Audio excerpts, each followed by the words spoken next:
Hey dudes, welcome back to our channel. இன்றைக்கி வந்து தம்பிக்கு நாங்கள் ஹாஸ்பிட்டல் கூட்டிகிட்டு போனோம் ஃபாலோஅப்காக. காலையில் புளியோகரை ஏதாவது செஞ்சு சாப்பிட்டு தம்பி ஸ்கூலுக்கு போயிட்டு நானும் சாப்பிட்டேன். அப்புறம் இவனோட டிஸ்சார்ஜ் ஷீட்டு அப்புறம் தாய் கார்டெலாம் எடுத்து வச்சுட்டேன் பேக்கில். டைப்பரு அப்புறம் வைப்ஸ் எல்லாம். ட்ரெஸ்ஸுக்கு மேட்சாக ட்ரெஸ் போகணுன்னு சொல்லிட்டு தேடி ஒரு வழியாக மேட்ச் பண்ணிவிட்டு எங்கள் அம்மா கிட்டே போனோம். அம்மா கூட்டு தான் போனோம். ஆல்ரெடி டைம் ஆயிடுச்சு. இந்த குல்ஃபி கடை வந்து நடுவில் நின்றுட்டு இருந்தான். அங்கே போய் பார்த்தா செம்ம பெரிய கியூ.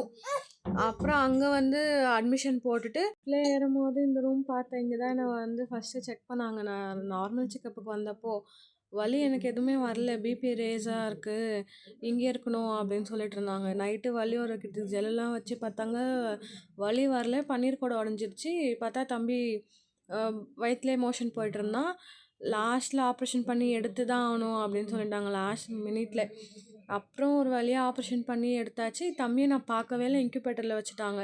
3 நாள் இருந்தான். சி செக்ஷன் ஆனதுனால என்னால் ஏஞ்சி போய் பார்க்க முடியல. ஒரு நாள் விட்டு அதுக்கப்புறம் தான் அவனை போய் பார்த்தேன். அவனை பார்க்கும்போது அப்படியே கண்ணுலேருந்து தண்ணி கொட்டுது. இந்த புள்ளியை இந்த நிலமையில தான் பார்க்கணுமா அப்படின்னு சொல்லிட்டு ரொம்ப கஷ்டப்பட்டுட்டேன் நான். 3 நாள் இருந்தான். அந்த ரூம் போய் பார்க்கும்போது எனக்கு அந்த ஞாபகம் தான் வந்துச்சு, இங்கே தானே இருந்தான் அப்படின்னு சொல்லிட்டு. இப்போ இந்த சிரிப்புலாம் பார்க்கும்போது அப்பா என்ன பாடுபடுத்திடடா அம்மாவேன்ற மாதிரி இருந்துச்சு. அப்புறம் அப்பா கிட்ட போயிட்டு வந்துட்டோம் ஃப்ரூட்ஸ் வாங்கிக்கின்னு. செம்ம வெயில். ஆனால் இன்றைக்கி இந்த லக்கேஜ் எல்லாம் தூக்கிட்டே வர முடியல.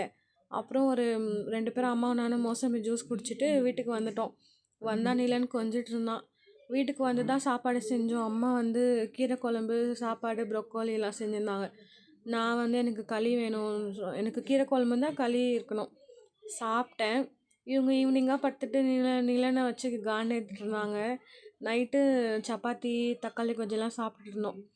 Stay safe, stay cool. Bye from Shakti. மறக்காமல் சப்ஸ்கிரைப் பண்ணிக்கோங்க. பாய்.